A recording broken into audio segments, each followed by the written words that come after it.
Assalomu alaykum. Shurpayorni blok pitaniyasi ishlamay qoldi. Hozir kamchiligini topib, taxlashga harakat qilamiz.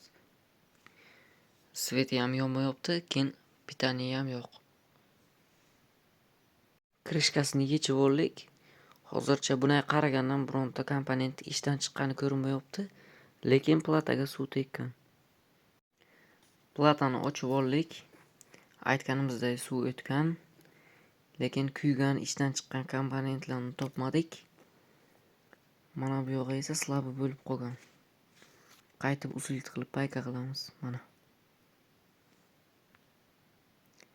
Keyin bitta spirt bilan platani yuvamiz, ishlatib ko'ramiz.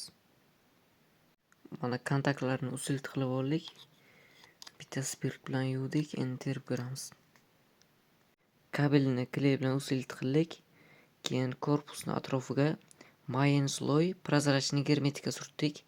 Ya'ni vlaga stoyki bo'lishi uchun, ichiga suv o'tmasligi uchun.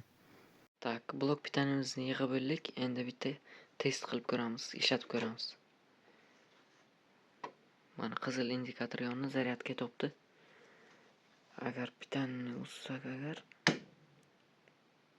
yashil qo'shamiz, qizil. Mana shunaqa bitta test qilib ko'ramiz. Shu bilan remontga yakun yasaymiz.